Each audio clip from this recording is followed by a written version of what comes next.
ఏపీలో పోలింగ్ తర్వాత జరుగుతున్న ఘర్షణలకు ఈసీదే బాధ్యతని అంటోంది వైసీపీ. ఈసీ నియమించిన పోలీసు అధికారులు ఘర్షణలను అడ్డుకోవడంలో విఫలమయ్యారని చెప్పారు. టీడీపీ శ్రేణులు దాడులకు దిగుతుంటే కనీసం అరికట్టలేకపోయారని అన్నారు. ప్రతిగా వైసీపీ రియాక్ట్ అయితే కేసులు పెడుతున్నారని విమర్శించారు. పాలనలో గొడవలకు ఈసీగా కొంత పట్టాలి. సపోజ్ ముందు అధికారం ఉంటే అప్పుడు అనడానికి అవకాశం ఉంటుంది.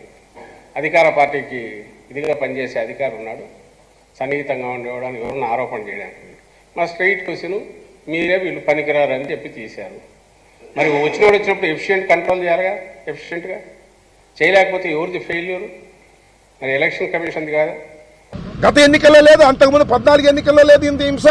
ఇవాళ అధికారులు మార్చిన తర్వాత హింస ఎందుకు జరుగుతూ ఉంది? కారణం ఏంటి? ఒకటి, మేము అనుమానపడుతున్నట్టు మీరు మార్చినటువంటి అధికారులకి, ఇంక్లూడింగ్ డీజీపీకి కూడా సరైనట్టు అవగాహన లేదు రాష్ట్రం మీద. ఎన్నికల కమిషన్ మార్చినటువంటి అధికారుల వల్ల ప్రజాస్వామ్యానికి లాభం జరిగిందా, నష్టం జరిగిందా ఆలోచించుకోవాల్సినటువంటి అవసరం ఉన్నది. ఇవాళ total law and order failure అంతా కూడా పోలీస్ ఫెయిల్యూర్. ఈ ఎలక్షన్ తర్వాత జరిగేటువంటి హింస అంతా కూడా పోలీసుల యొక్క ఫెయిల్యూర్ మూలంగానే ఇదంతా జరుగుతుంది. ఎక్కడ చూసుకున్నా కూడా తెలుగుదేశం పార్టీ ధ్వంసకాండకి తెరలేపితే అక్కడ పోలీసులు ఎక్కడా కూడా కనీసం పట్టించుకోని పరిస్థితి. జగనన్నకి పట్టం కట్టబోతామన్నారు.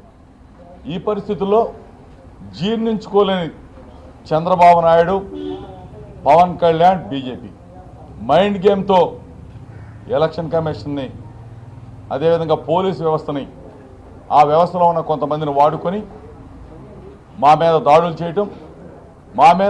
చేయటమే కాకుండా మా మీద కేసులు పెట్టించడం కూడా జరుగుతూ ఉంది. ఈ పరిస్థితుల్లో ఎక్కడ